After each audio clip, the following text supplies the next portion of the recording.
Before getting further into the other topic where we're talking about people working themselves into corners, because I'm sure we'll do so in the course of this conversation, as we often do. Yeah. We mentioned earlier we were talking about Breonna Taylor and Kyle Rittenhouse. Yeah. Now I've been following loosely some of the development. I have not seen all the developments of the cases. There's undoubtedly factoids about which that have maybe shown up in the news or have become known to certain people that I haven't picked up on in the last couple of days because I have not been as up to date. But this is a story which develops every hour or so. New things come to light and new perspectives get added. Like at first we're told she served a no-knock warrant and the police killed her in her bed, and then no, she's in the hall, but then they did knock, but then no, they didn't, and now we're finding 12 people were in the area. 11 say that the police didn't, and one said they did, and then that one has changed their story and said no, they didn't, which puts the police in a rather awkward position for saying that they announced themselves when they had a warrant with a no-knock provision. And then, like, if that's the case, that they announce themselves and then they still proceeded to find themselves doing what they ended up doing, then we have a severe problem with how do we serve warrants. If the police can announce themselves and the result is that people start firing just on hearing the word police, then we have a deeper systemic problem. Well, at the end of the day, both parties were confused. Mm-hmm. But and there's a lot of confusion, as often happens in most cases. Yeah. This is very, very common, and people will jump to conclusions based on the emotions that run high, especially in cases like this. Well, the best part about being a critical thinker and not being fucking bonded to a political party or an ideology is that I get to look at conservative and liberal YouTubers. So I get the perspective of both, and eventually I get the truth about both, because, you know, there's somebody out there who always gets the facts. So I actually learned a lot of this stuff from a conservative YouTuber. But the crazy thing I did learn about this is apparently she rented a car for her ex-boyfriend, and Enterprise found a dead body in it. So that was kind of sketchy to me. But then again, you can't really... It's one of those things where you really can't prove that she was involved with it. Right. And even if she did have involvement with that case, there's no way that the police serving the no-knock warrant in question on the night in question would have had, or likely would have had, any information regarding the incident with the Enterprise rental car. And even if they did, they may have wished to bring her in for questioning, but that should not have resulted in the events as the way as they unfolded. Now, exactly. And pardon me for interrupting, no, but I wish good. to make a critical point here. The real linchpin on the case, from my perspective, once again, which admittedly may not have all the facts, depends on whether or not Breonna Taylor's boyfriend that she was living with, whose name I do not remember. Kenneth Walker. Okay, thank you for that. The real linchpin onto whether the police were justified in their actions or not, whether those men are heroes or murderers, depends upon whether Kenneth Walker did or did not in fact fire upon a closed door. If police are knocking on the other side of the door and you shoot at the closed door, the police are going to have no other choice but to light the fucking place up. Yeah. What the fuck do you expect? You shoot at a closed door, the police are not expecting you to shoot at a closed door. Everybody was confused. Both parties were confused at the end of the day. But at the end of the day... And I can understand panic. Panic But- too, yeah. I mean, no. I mean, understand panic, but panic does not mean shooting at a closed door. And if you do so, you should frankly expect whatever to shoot back at you, whether that's the other crazy ex-boyfriend, or the police, or the fucking Sinaloas, or the fucking Zetans. he didn't know it was the police, though. I truly believe that. I don't think he knew. I think he thought it was an intruder. He may have, which is fine, but even with an intruder, you don't open fire until they bust the door open. When they bust the door open, then you open fire. I didn't. But you're hoping that door is gonna hold. Now, realistically, if the police had a no-knock warrant and they're busting that door down, that door's not gonna hold. Yeah, I mean, usually they got SWAT, I think. But you know what's crazy? 21% of raids are like false, or like not. Like they get the wrong address or something. But the worst part about this case is the war on. There's another part that they actually initially reported was that the no-knock raid was on the wrong house. That's inaccurate, actually. It was actually the address. Yeah, we and now it was, know that to be inaccurate, but the initial reporting. Yeah. I believe that. Once again, it's important to remember not just the facts of the case as they develop, but as they were initially reported. Yeah, I Remember believe the that same too. acts Yeah. with 9/11, how we're hearing things on the day, and then we're hearing things different next week, and then we hear things different next month. But wait a minute, what the fuck were they saying on the day? Those are important questions. Gotta love Russia and Israel, but Oh, well, we could go down that rabbit hole. But the war on we have the war on drugs is unconstitutional and illegal. It violates the Fourth Amendment, the Ninth Amendment, which says just because there are certain rights not listed in the Constitution does not mean you don't have them. The 14th Amendment in the Equal Protection Clause says that you have a right to life, liberty, and the pursuit of happiness. Now, with alcohol being amended to be legalized again, Congress showed that you can have a substance that could potentially be bad for you legalized and constitutional. And we set the precedent between all those amendments, and between that amendment, we have set a precedent that Americans have the right, well, humans have the right to put whatever they want in their goddamn body, as long as they're not harming anybody else. That's what we've decided. So the fact that those people were even there to begin with was unconstitutional. The police's presence was unconstitutional, and just because a law is in place doesn't make it right. It can be unconstitutional. Hell, the Patriot Act is unconstitutional. It throws your Fourth Amendment rights right out the window. I actually want to make a seeming diversion, but we're going to come back to this particular point. Okay, I like it. I want to say it was in Ohio. Fucking Ohio, man. It's a small town. A group of Christians gather outside of City Hall singing hymns and prayers. It's an anti-lockdown protest, essentially. And the police go in and they start arresting churchgoers for amassing during the pandemic. For going to church, basically? Not for going to church. Do you want one? Yes, please, but if you don't mind, I actually have not eaten all day. And Yeah, I no, apologize, just- whereas just- normally I would not have the awful bad taste in sight. Excuse me. Normally I Oh, would no. not have the awful bad taste in front of you, but you have to call out. Uh-oh. Oh, that's not my allergies. Sorry. But yeah, sorry. So, we have a group of churchgoers, and they're worshiping outside, and they're arrested for their act of anti-lockdown protest. Now,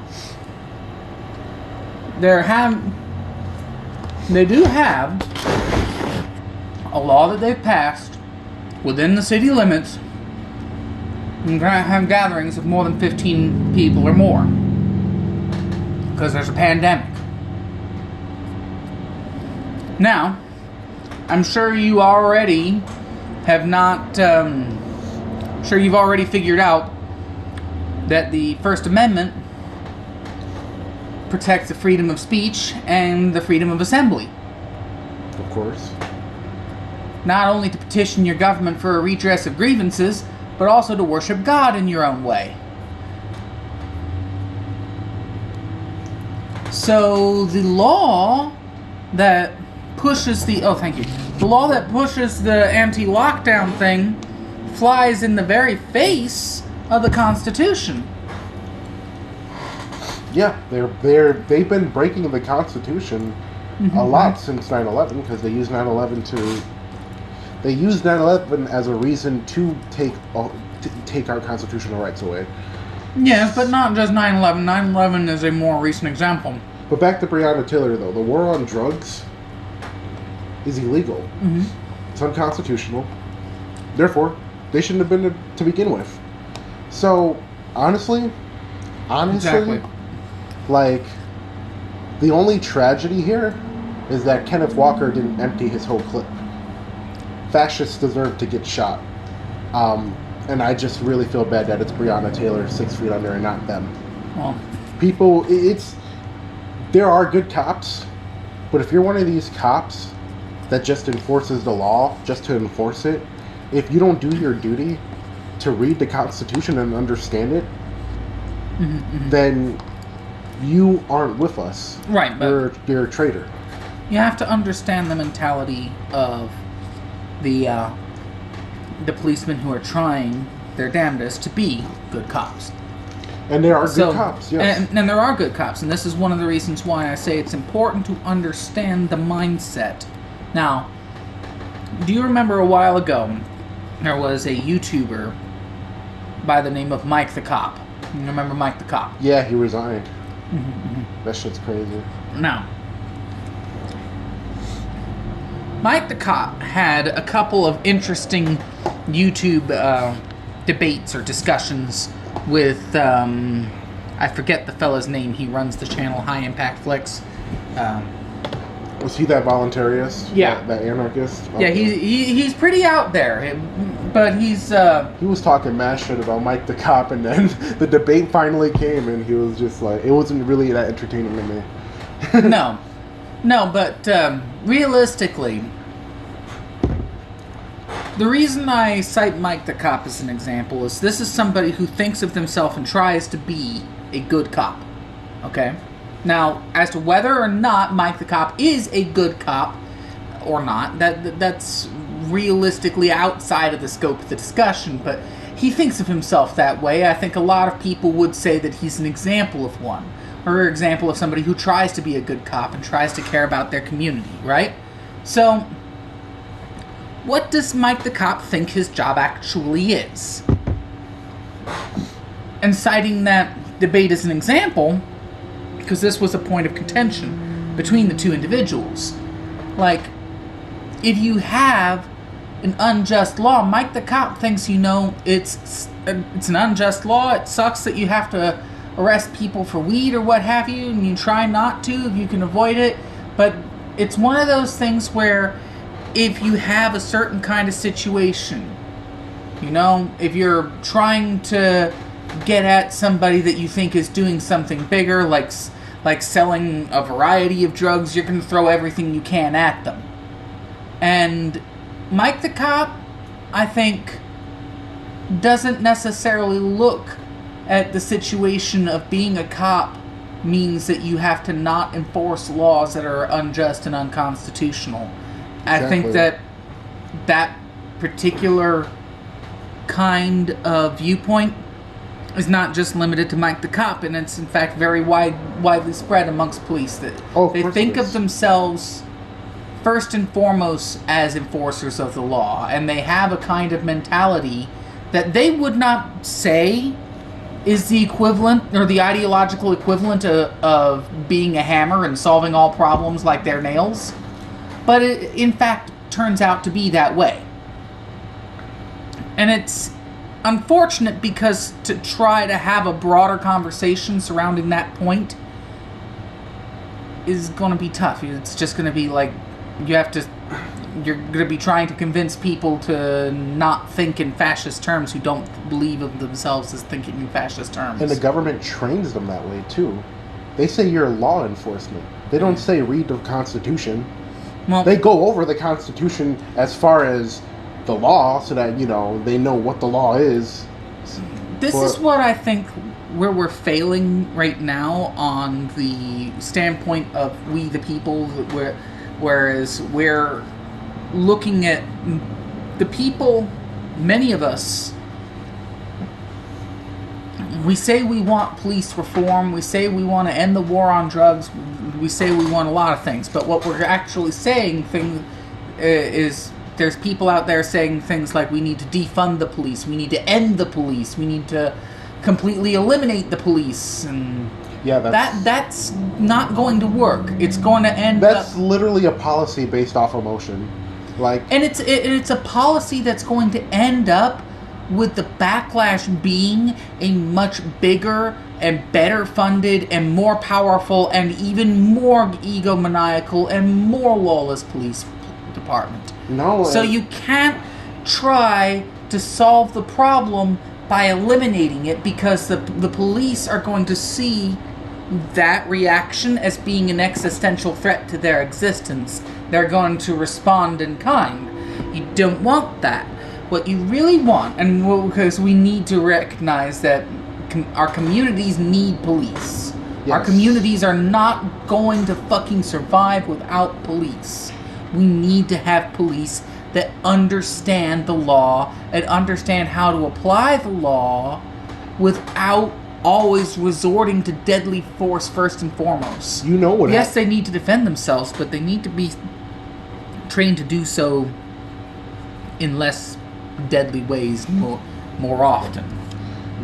And you need to hold people accountable when they go off script. Exactly. Like in South Africa, you know this, but the homicide rate can be compared to war zones. Right. And 40% of South Africans are expected to be raped, and only 13% are even convicted of rape. But why is that the case in South Africa? Because there's no centralized police. Right. Now, the South African police, when they were under the umbrella of the British Empire, were some of the best police forces in the African sphere. And it makes sense. They were trained by the British Empire. And the British are well known for having some of the world's best police. Yeah. Now, the statistics you cited are much more modern statistics. Which is to say, post-British Empire, Nelson Mandela period. Now, why do we have that difference? We have that difference because as the South African nation transferred from the old British apartheid South Africa, which had its policy based on race, to the modern Republic of South Africa, where you have a black African leadership that runs more of the government functions.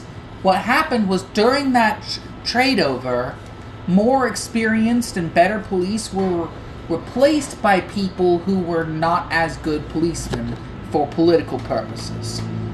And that has happened in other spheres within the South African government, which has led to widespread chaos, like where they've removed a lot of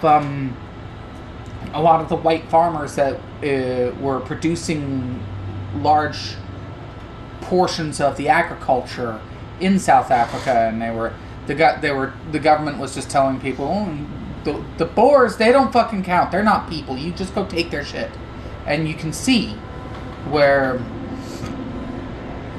in 2000 and I want to say it was 10 to 2014, during the Obama years.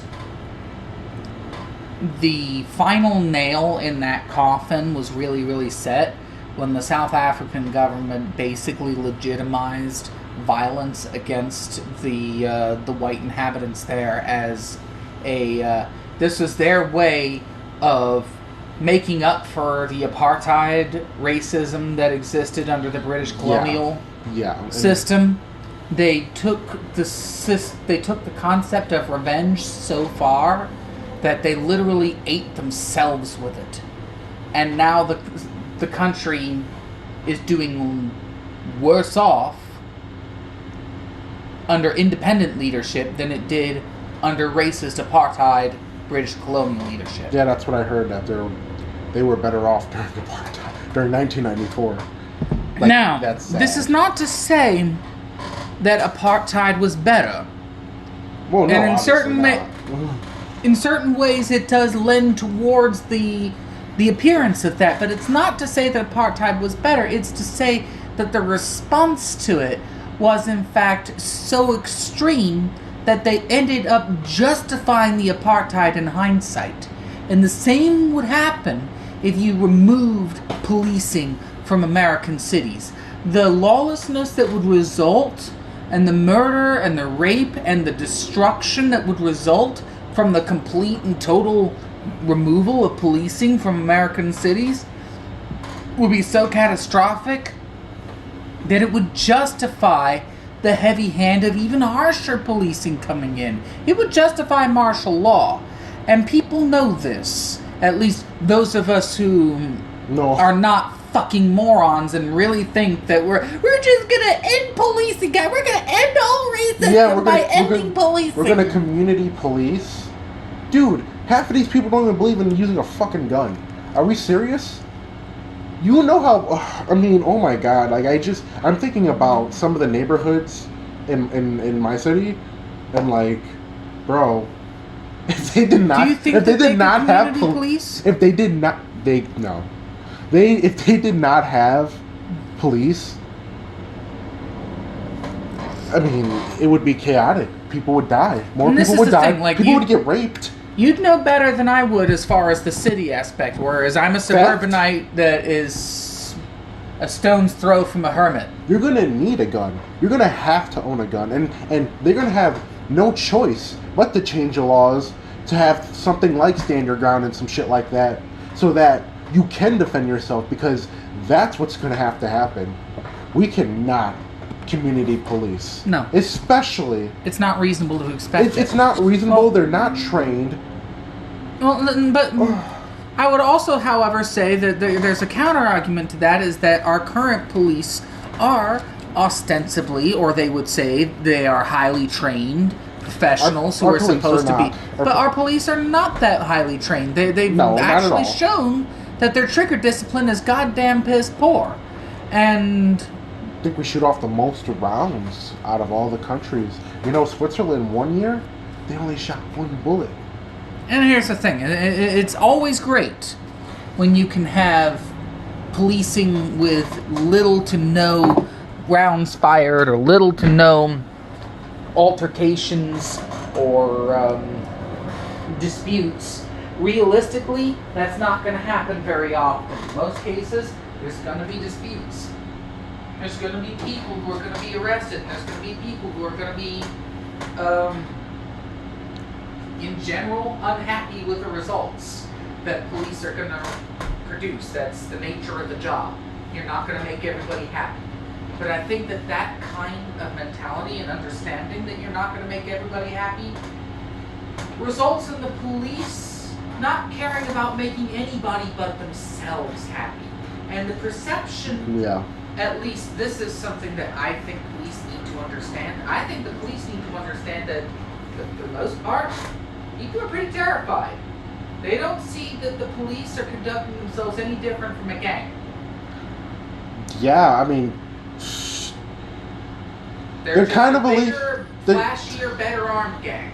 They're kind of a legalized gang, yes. I mean, like I said, there are good police, but they have a culture of a gang mentality where they back each other up when they do something wrong. And, you know, the authority, I mean, the abuse of authority is just outrageous. I mean, like, they are so mad with power. You had cops that have literally planted drugs while having body cameras.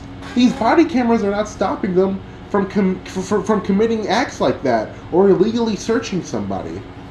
And that's Yeah, the whole point of the body cameras is supposed to stop shit like that from happening, and it doesn't. It doesn't. Isn't that great? We've caught them on the body camera. So what we need to do is we need to look at all the countries in the world. We need to find who has the best criminal justice system and who has the best police system, and we need to try and make a better system off of those systems. I mean, that's certainly an idea. It would be cool if we could donate, or we could, not donate is wrong, we could designate the resources of a major think tank like the RAND Corporation or something into that kind of effort. But realistically, those think tanks, they're busy running simulations as to how the inevitable fucking civil war that's brewing in this country is going to end. That's what they're doing right now. And I really do believe that much of this whole bullshit is based on many elements of truth, but is magnified and projected in such a way that it is meant to elicit a very specific response and meant to achieve a specific outcome. The goal, from where I sit, from what I'm seeing, is to get people out there angry at each other, yelling and screaming at each other, and we should be screaming at the government. Uh-huh. And instead we're fighting each other. It's so stupid. They're playing the game. They're playing right into their games, and they're so fucking angry that they can't see that. MAGA and BLM are on the same side. Mm-hmm. But you know what? Both of them have the facts wrong. And we need to be willing, no matter how bad the truth is, to suck up the truth and figure out, what are we going to do now? Mm-hmm. Mm-hmm. They would be so scared of us if conservatives, progressives were holding hands and protesting at DC together. That would scare the shit out of them. Well, that's the thing, is that right now, conservatives and progressives have more to agree on than they ever have. They do, The yeah. ostensible conservative party wastes money left and right with reckless abandon and gets our boys and girls sent into unnecessary wars in parts of the world we have no business being in. It's the kind of thing that would have made conservatives of the past fucking absolutely shit themselves. Yeah. Oh, yeah. Oh, yeah. 1950s Republicans would be outraged. Like, I think even Ronald Reagan. No, not Ronald Reagan. Barry Goldwater is turning. Yeah, Barry Goldwater is turning in his grave right now. I like using Goldwater as the example of a conservative that it wasn't exactly perfect, but he had what I think was the best of intentions in the day. He may have been a bit racist, maybe. I don't think that very many figures in those days didn't have some kind of racial bias one way or the other, because that was a period of extreme racial tension. It was a very dark time. Mm-hmm. It was. But now we're going back. But now we're going back to that time now. Now racial tensions are really bad. You know, people are and this is just after having after just having had a mostly black president. Now we're at the point where we have the worst racial tensions since the era of the 1960s. What a strange reality that we live in. Well, Cornel West said it best. Like, BLM started under a black president and a black attorney general, and they still couldn't deliver. Obama was a president for 8 years, and nothing happened in Chicago, let alone any country. I mean, any state. Well, this is because what we really need... I got that from Kanye West. What we really need is not so much a black president, but we need a president that represents the people. Yes. Which is to say, that represents the common people, the 90-some% over the banks. Because right now, the banks have fleeced our country into fucking poverty. And they're rolling in it. They have been for a long time. But we have a literal Rothschild banker. Wilbur Ross is our freaking Treasury Secretary right now. Thanks to Donald Trump. Well, progressives and conservatives both agree that their party is ran by neoliberals and neocons. By people who want to use the government for their own objectives. Now, MAGA, I mean, I'm not going to lie, dude, I probably agree with them on maybe at most 40% of the issues. At most. Probably very less than that, but... Oh, I think that you probably have more agreement than you're giving yourself credit for, because, this is the thing. Once again, painting with broad brushes with terms like liberals or conservatives, once again, we're talking about terms which different people have different understandings of the definitions of these terms. Certain people would call themselves the same thing, but would define the term so differently that you wouldn't call those two people in the same camp, but they define themselves by the same term. That's true. I just think, at least half of them are, far right. And, honestly... Well, here's the thing.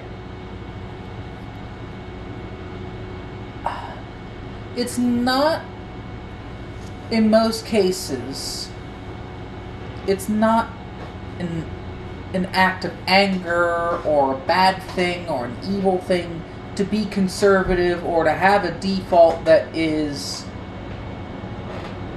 more reserved, that says if we don't know what the thing is, we shouldn't mess with it. If the thing is something that is outside of the government's viewpoint, we shouldn't be fucking with it. If it's something that is expensive or likely to get us into a war that we don't need, we shouldn't fuck with it. Taking the kind of understanding of the word conservative of somebody like the type of Barry Goldwater, or say somebody like Judge Andrew Napolitano would have a different kind of viewpoint on the word conservative than, say, somebody like George Bush. Somebody like George Bush would kind of take the neoconservative attitude to the word conservative. The word that a conservative means we're a bunch of Christians here and we should go out into the world and we should put American military in places where we can make more Christians and we can make more freedom. We can have more oil. If you count fucking drones as freedom. Drones are totally freedom. Drone strikes are freedom. Don't you mess with Texas. But I'm just saying that, I don't really agree with them on a lot of things, but at least they know that the GOP is in trouble. But both sides just really need to stop with just being such hypocrites and going after each other for the things they're guilty of. We really just... Critical thinking is dead at this point. And it's just so... The thing that's funny to me is watching leftists who are trying to attack Donald Trump over his connections with Jeffrey Epstein. It's like... Y'all motherfuckers voted... Yeah, you motherfuckers voted for Hillary. After she was messing with Goldman Sachs. After she was talking about being pro-Israel, despite them breaking international law, and despite the fact that she was pro-war. Now, the problem, of course, is if you are not explicitly pro-Israel to the point where you are more pro-Israel than you're pro-America, then you don't have a home in either the left or the right. If you look at the statement of an American army general telling his troops that they better be ready to die for Israel, and you think that sounds appalling, you have no home in the Republican or the Democrat Party. Yeah. And to me, who is a veteran, the notion of a general officer telling his subordinates that they should be ready to lay down their lives for a country that spent its time spying on and working against us? Fuck you. Respectfully, sir, fuck yourself. Yeah, she deserves prison for life. The leftists aren't stupid, though. Some of them... But I'm just saying, it's not just Hillary. It's not just Biden. It's not just Trump. No, it's everybody, yeah. It's everybody. The entire major superstructure of both parties are completely and totally wholly owned subsidiaries of the fake predatory charities and shell corporations and NGOs that are ultimately run by the Mossad. Yeah, I mean, well, yes, foreign countries do pretty much own our Congress, yes. But they No, both not foreign countries. One specific foreign country. Well, Saudi Arabia does. I mean, Saudi Arabia has an interest. They're investors. yeah, I mean, but we base policy off of them too, as well. Yeah, we base policies off of our investors, but you got to look at Saudi Arabia as being like a sister company under the same corporate umbrella. But our corporate owner is not Saudi Arabia, it's Israel. Because they're the same corporate owner that also owns Saudi Arabia. Yeah, I mean... And also owns Britain, and also owns France, and also owns Germany. Like, we're... Well, Israel, yes. Israel was actively infiltrating our government. And, I mean, they pretty much own our Congress. And that's what I'm saying. They own the major players of power on the left and the right. And they have for some time. I mean, the powers that be will simply not let us have what we want. And I say this on my channel all the time. Only because people really have no idea how bad it is. Yeah. Like, people just think it's a bunch of corrupt politicians who are just taking money here and there. No. It's much bigger than you could possibly imagine. I mean, there's literally a whole military-industrial complex that's making billions of dollars off of sending our troops to go into illegal offensive wars that have destroyed hundreds of thousands of lives. Once again, we have to define terms. What is the military-industrial complex? The military-industrial complex is much bigger than just the U.S. Army and U.S. Air Force and the various aspects of the United States military. What it really encompasses, much more than that, are the United States military's corporate and industrial partners. Companies like DynCorp, Boeing, Lockheed Martin, Raytheon, Honeywell, Remington. Companies that manufacture everything from arms, ammunition, Remington's a part vehicles. Like, Remington is old school military-industrial complex from, like, the 1930s and 40s and shit. Wow, those bastards. Fuck them now. And then the private prison complex, where literally we have private prisons, and you have occupancy quotas of, like, 85, 90%, which pretty much doesn't give people parole. We use them as cheap labor for corporations.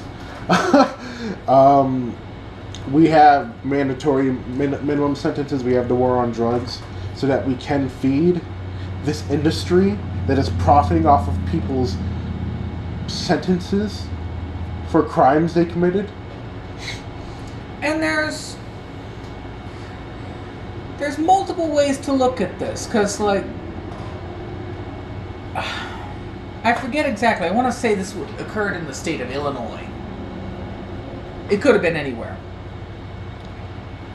This young woman, whose name I don't remember, found herself the recipient of a $150 fucking traffic ticket. Something dumb, like failing to use a turn signal or something stupid. Okay? Yeah.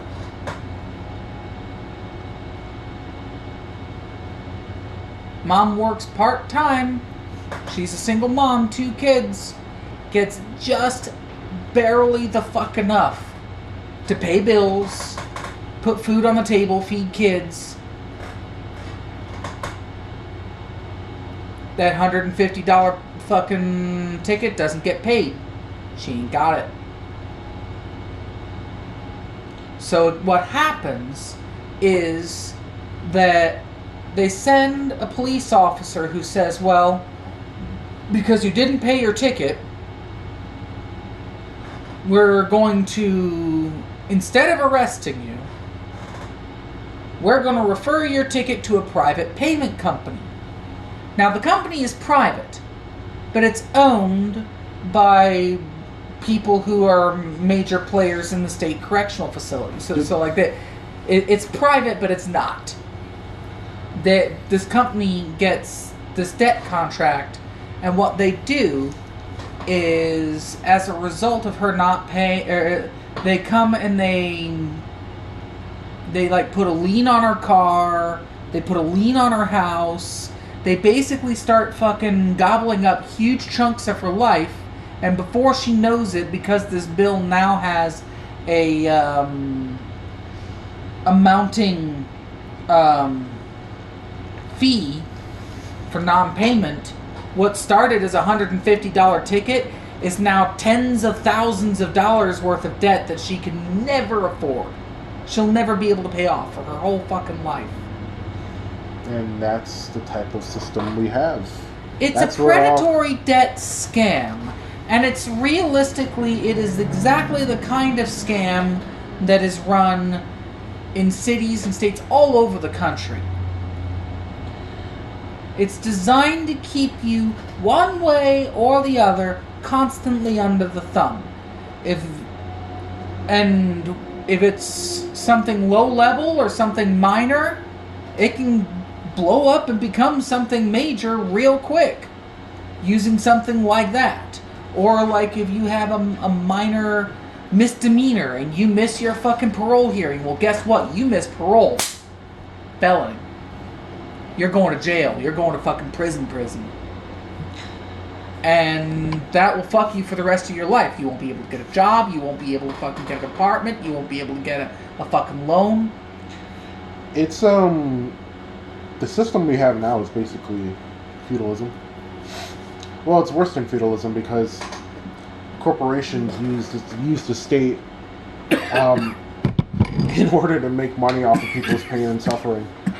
I mean, when you really look at the statistics of like our economy, like the fact that 135 million Americans are struggling with medical debt, the fact that 8 out of 10 of us live paycheck to paycheck. Well, it's more like a crypto-feudalism. What's crypto-feudalism? In the sense that feudalism in the old sense, everybody knew who their local lord was. He lived in the castle, and everybody paid their fucking taxes to their lord. Do you know who your lord is? We don't fucking know who our lords and masters are. Right now, our lords and masters are hidden behind layers, behind layers, behind layers, behind layers, behind layers. Right now, I live in an apartment complex. My master, ostensibly, is the corporate owner of the company that owns this apartment complex. That company is owned by a law firm, which itself is owned by an insurance company, which itself is owned by a board of directors and a set of investors, all of whom are private and secret. Yeah, and if you have a job anywhere, if you have work, then the company that you work for, or the company that owns that company, or the company that owns the company that owns that company, they're your corporate masters. The only way you don't have a lord is if somehow or other you manage to own your property, and you manage to own your business, and you manage to own all the resources that your business relies upon, and your home relies upon. Yeah, which is not realistic. honestly, Not today. honestly, at this point, we need to have a system where people can afford the bare necessities, and they have the opportunity to advance themselves and strive. Right, but what the system that we currently live in does is it basically removes people's ability to do that at every opportunity. and every Exactly. turn. It's designed to prevent exactly that thing that it should be facilitating. Exactly. We don't have any support. We don't have any safety nets. People and the government just expect us to just figure it out, or fuck it, you deserve to die because you're poor, or you deserve to suffer because you're poor. And I've talked to a lot of people, and a lot of people on the right believe that. Obviously, not all of them do, but it's just kind of crazy how they say we have to work, just work harder. But what do The you do people when there's who have literally the no ad- options? The people who have the attitude that the poor should die, or that there should be no help or no assistance for the poor, there should be no provisions made to help somebody starving, have never starved. Have never And- starved, or they're just really indoctrinated by their political beliefs. No. You couldn't go for 4 or 5 days with no food and then have somebody tell you you didn't deserve food and not have the reaction that you just want to kill the son of a bitch. Because it does something to your psychology when you go long periods of time without food. You start to understand the psychology of a ravenous animal or a caged animal. Something that, like, you're going to fucking fight to your last tooth and nail to defend your life because it's all you've got. Some of these people want to take away Medicaid and Medicare and the VA. Like, dude, that's like 119 million people. You want 119 million people who are retirees and are too broke to afford healthcare to be off of it? They call it theft. But they want a system where a few pay into the system and the rest of them just mooch off. At the end of the day, we have a government. You pay taxes. Now you can live in theory land, and you can disregard the fact that we can't even surpass $500 billion in charity, or we can have real world solutions that are affordable. Well, currently when we're talking about healthcare, we currently have a market-based healthcare system which is for the most part dependent on your employment. Now, that was fine before the coronavirus pandemic, whereas now the government has forcefully shut down a huge, almost half the entire fucking economy. Now, you're going to put tens, maybe hundreds of millions of Americans out of work. And you tell all those people, even if you tell all the landlords in the whole fucking country that they can't collect rent. You didn't tell all the power companies that they can't fucking shut off your power. You didn't tell the municipal water company that they can't shut off your water for non-payment of the bill. People are getting evicted. Like, people are getting evicted left and right. Like millions of people, tens of millions of people are going to be homeless next year. There's going to be people who, even if they don't become homeless during this winter, are going to be struggling on the very, very edge of it and are going to see probably the worst Christmas, the worst winter in recent years, which is saying quite a lot because we haven't had a really great fucking... How can you say that? How can you say that those people deserve to be evicted? Especially when winter is coming too, you know? Or, how is that? They think like unfettered capitalism where there's no rules and regulations and the corporations can do whatever the fuck they want is liberty. Well, how is that liberty? Once again, we're looking at the situation. First of all, there is a notion amongst free market capitalists and libertarians and people with whom usually we have a lot of ideological similarities. They like to say a very often repeated phrase, the freer the markets, the freer the people. Those people apparently are not familiar with the situation surrounding the era of the 1950s in the country of Guatemala, where the American company, the United Fruit Company, essentially owned the government in Guatemala to the point where a nationalist, I think I forget what his name was, I want to say it was Arbenz. No, I think that's wrong. During the Nixon administration, the Guatemalans actually ended up pushing out the United Fruit Company for their exploitation of the resources of their country. And the Nixon administration responded by sending in the Marines. Oh, shit.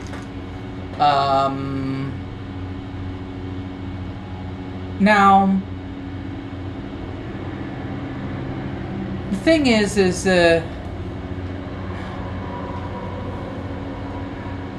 United Fruit Company and their kind of awful bloody past is not that well known. You know, they've gone through a corporate rebranding. They're now known as Chiquita. They have the little label with the lady wearing the fruit hat is supposed to be a Guatemalan villager. The irony is that they slaughtered loads of those Guatemalan villagers. Okay, so I thought only like the military-industrial complex was using the military to do shit like that. Corporations have done that before. Mm-hmm. Wow. Wow. There's there's a few interesting cases, including that particular one of Guatemala, which is discussed in the book The Confessions of an Economic Hitman by John Perkins. The book is worthy of a read.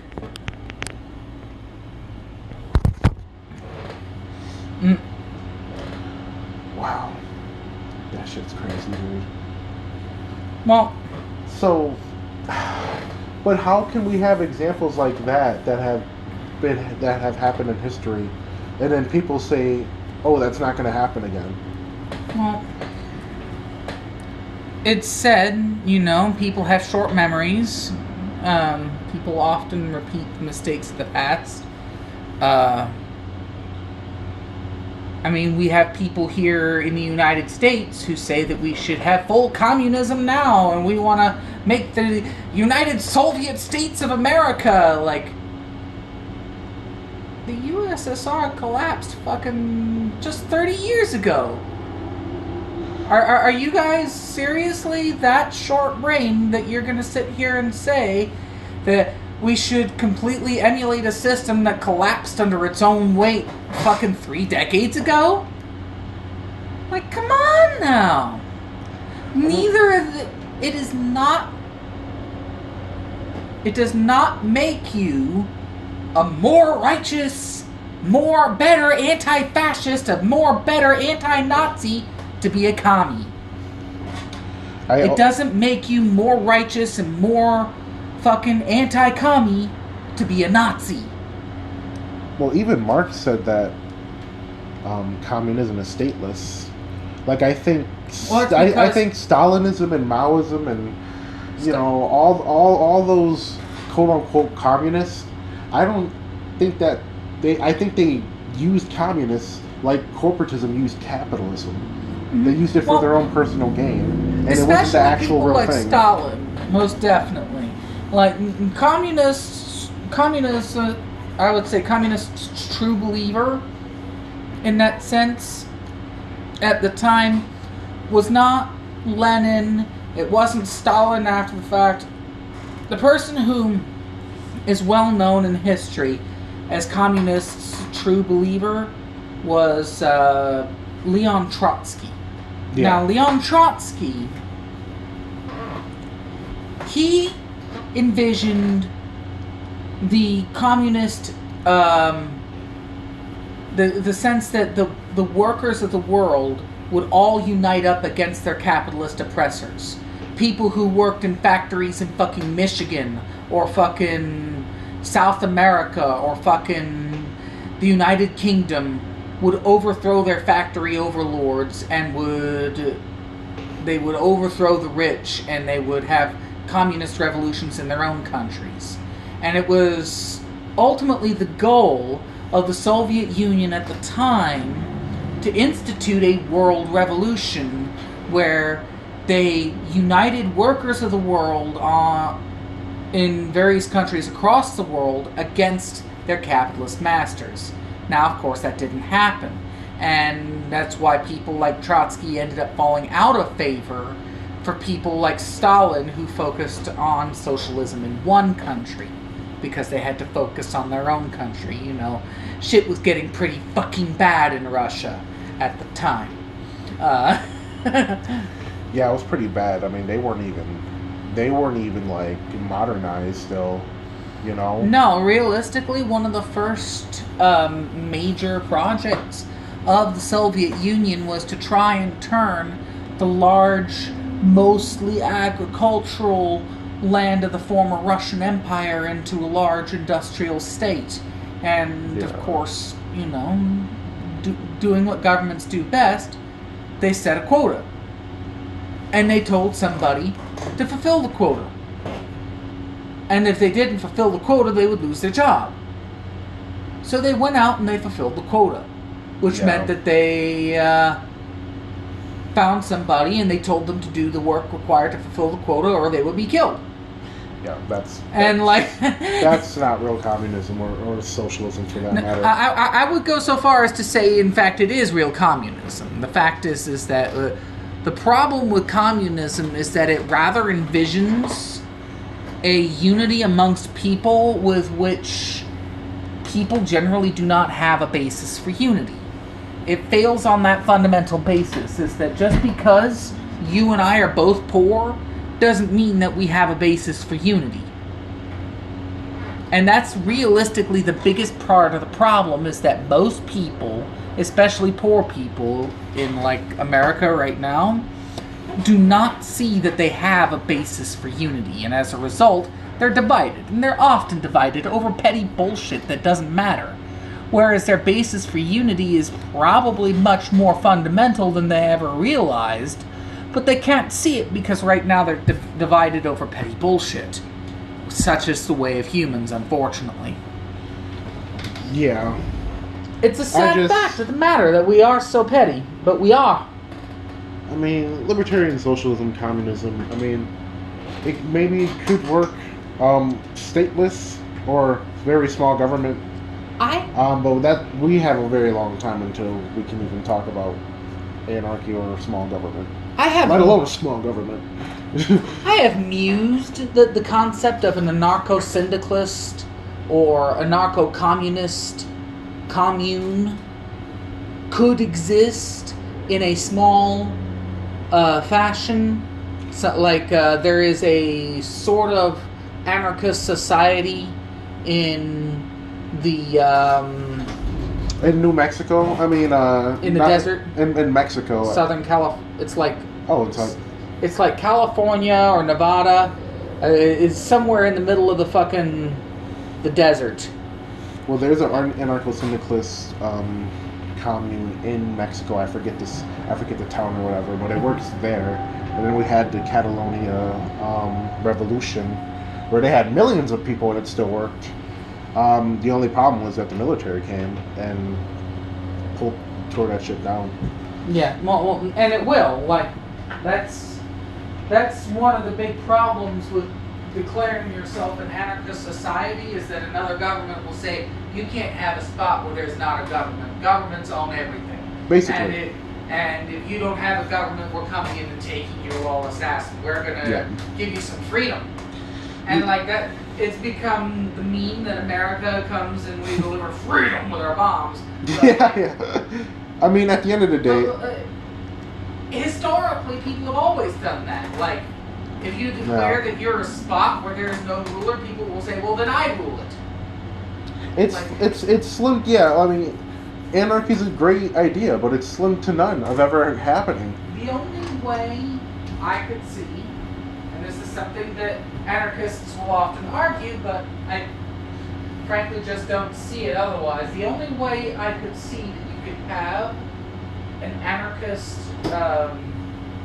society would be by removing all of the existing governments in all the places around the world at the same time.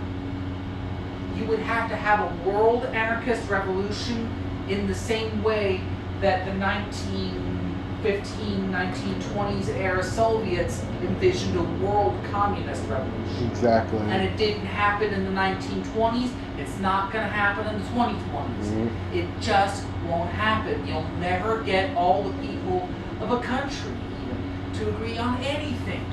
No. Nowadays, getting all the peoples of the world to agree to simultaneously throw off the shackles of all their governments. Look and at the face United all States. of- Look at the United States. Look what's happening right now. It's We're so literally- divided politically, literally racially, not- religiously. Like, it's not even, we divide ourselves over anything. So, yeah, I mean, like I said, I would love a stateless society, but it's slim to none, and we need to focus on real world solutions. Yes. And we have those solutions, but it's just a matter of getting the billionaire class that do profit off of our suffering and our deaths, get them out of the picture, get the state out of the picture, and make sure that they both fear us so that we can get what we want. Mom, once again, we need to come back to phrasing and we need to come back to words.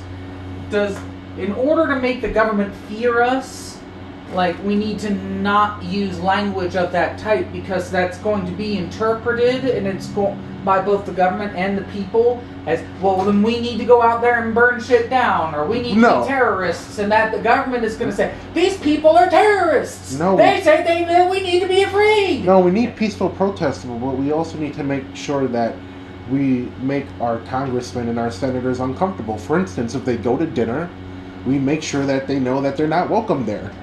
So I don't know how much social pressuring and all the rest of that evil works. I'm not even sure how much I advocate for or against it, to be perfectly honest. I totally advocate for it.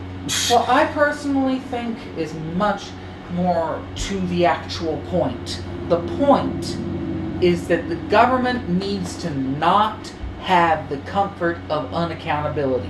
Whether we're talking about the Congress critters, or the fucking city hall of whatever the fuck Townsville, and whatever the fuck state wherever, or the fucking district attorneys. Nobody should be able to feel like they are above the law. No, honestly, Everyone we just needs accountability. they need accountability.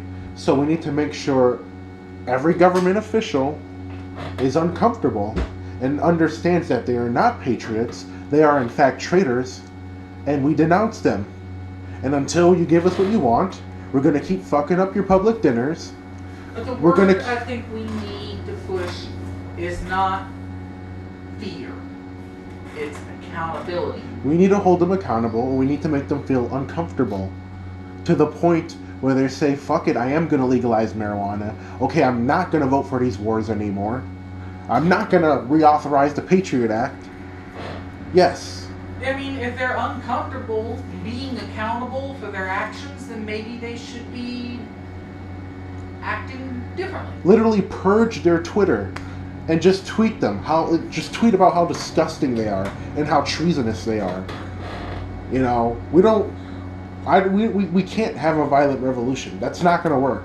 No. There's too many bootlickers and there's too many redcoats within not only the government but society that is going to back them anyways.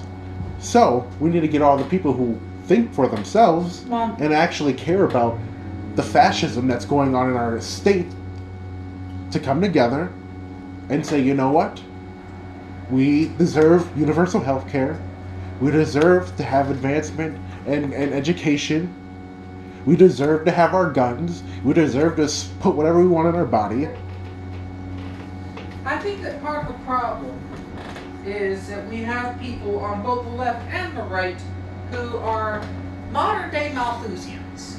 And for those who are unfamiliar with the term, Thomas Malthus was a philosopher in the 1600s who posited that no matter how evil or how tyrannical or how despotic a king is, you should never rebel against the king because the king is still a preferable alternative to the chaotic state of nature. And he had a very specific outlook and a very specific definition of what he called the chaotic state of nature.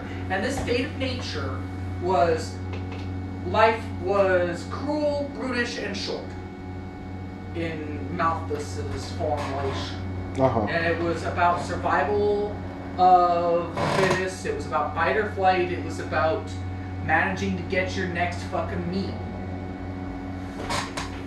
Now, what Malthus called the state of nature, you and I might call the state of freedom. So he was basically an original bootlicker. Malthus was the person who originally gave bootlickers the intellectual foothold with which to have ideas to justify their bootlicking. Jeez, man. Now, this is, of course, in sharp contrast to libertarian thinkers who often say that if you have an unjust ruler, they don't deserve to rule, and you should fucking overthrow their ass. Now, Malthusians on the left will say that the authority of the collective, of the people, is absolute. And this is where you have things like communism coming in. Now, the question, of course, is, well then, guess what? There's 350 million people in the United States. Who the fuck speaks for them all? Therein lies the rub, right? Because if you speak for 350 million people, well, what do the people want? Well, the people want me to have a bigger house. That's what the people want. Yeah. All I'm gonna And like that,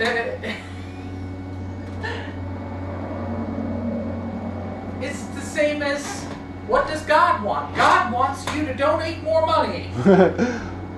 Listen, the system we have now is basically crypto feudalism. So we just need to mix socialism and capitalism together so that we can maximize liberty as much as possible. Like, I consider myself a capitalist and a socialist at the same time. But I it's don't like the word socialist. I think the word socialist, the word communist, these things have connotations that are just as equally distasteful to moderates and right-wingers as words like I like mixed markets. mixed markets. Now, this is the thing. It's easier to advocate for something of the type, like a mixed market, when we have the rather unique circumstance of the government forcefully shutting down most of the productive economic sector. This is an unprecedented economic situation. So we have a few options. We have a few options. I highlight the unprecedented nature of this economic situation because beforehand, it was much less conceivable to justify saying, well, guess what? Like, you can't fucking tell people that they don't have a right to health care because they can't fucking get, or you can't tell people that they can't go to the hospital, they can't get health care. All they need to do is get a job, and most jobs will offer your basic health care package. Well, guess what? You can't get a job anymore. There are no fucking jobs. Everything is shut down for COVID. Not to mention, like, just that whole notion of just get a better job or start a business.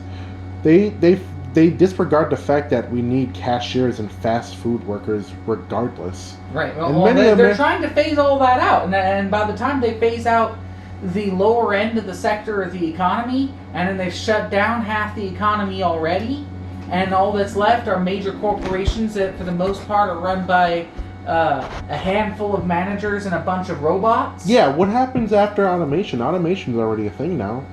It's already happening. Well, automation has been pushed into overdrive thanks to COVID. And you know what the result is? The result is they're just going to tell a bunch of people who were put out of work and were working in the service industry, well, now you don't have a job and now there are no jobs that you can get, but you're still expected to pay all of your bills and you're still expected to meet all of your obligations. And if you don't, we're going to fuck you. And they don't care. That's the point. And this is the reason why it's much easier to say, look, you can't just fuck 150 million people out of their capability to have a job and their capability to pay their bills, and then fuck them for their inability to pay their bills. But that's the You worst. shut down half the fucking economy, asshole. But that's the worst part. People like that are always going to rationalize it and be like, well, sucks to be you. I worked for what I had. But it's like, man, that's not the point. At the end of the day, people are suffering. Yeah, tell that to the 8-year-old who grew up in this crazy situation and now, as a result, well, guess what? Fucking, the parents are out of job. They can't, and the 8-year-old can't, like, at 8 years old, if your parents are out of job and you can't you can't rely on your parents to feed you. You can't even go out and earn your way yourself. Remember how I told you that we could find ourselves in a situation where you would want kids to be able to go out and work because it's the only way they could keep themselves from starving to death? We are now in a situation where that's realistic, where it's not crazy to say, yeah, 10-year-olds should be able to go and fucking mine for copper, because if they're going out there and they're wielding a pickaxe, they're doing something to get fucking food for themselves where they might otherwise not be able to. And I know it's crazy fucking right-wing libertarian talk to defend 10-year-olds with pickaxes mining for fucking bullshit. Oh, yeah, no. But guess what? If their parents are forcefully put out of work and they can't fucking do it in any other way, are you gonna tell that 10-year-old kid, no, you may not wield that pickaxe, you must starve to death. It is for the betterment of humanity that you starve to death. They talk about virtue, bro. That's not virtue. Mm-hmm. That's not virtue whatsoever. That's not freedom. No, we should never How's that have a situation where we would have kids that would have to work. But we might have that now. Because the government has just come in with a fucking axe and axed half the goddamn economy. But literally all their solutions to these problems that they pretend won't happen, it's theory land. That's been proved in practice that it's a failure. Look at the Industrial Revolution, man. Yeah, 300 people die in a single factory one year. You had 5-year-olds working in unregulated factories where you had fucking glass in the air and they were breathing it in and their lungs were getting cut up. You had their fingers being taken off. But you're telling me that's not going to happen this time. That sounds like a communist or a Stalinist, honestly. It sounds like somebody who's certainly not paying attention to the reality of the situation. And I'm not saying that it would be good to have a situation with no regulations. I'm just saying we're fast approaching a situation where kids may be forced to work as an alternative. It's like having a sports game which will with... suck. Exactly, and it's like having a sports game with no referee, or the referee was already paid by one of the teams, so it's rigged Referee's anyways. a cardboard cutout. Yeah, the referee's a cardboard cut. Actually, honestly, it's worse than... Yeah, it's worse than that. There is no referee. They basically just fucking... No, we did it. No, we... Like, that's laissez-faire capitalism. I'm sorry, but I advocated for this for 4 years, and I really don't understand how I did. Well, that's the thing, is that when you have a situation where you have smaller businesses, in most cases, it's better to have less government interference and less government regulation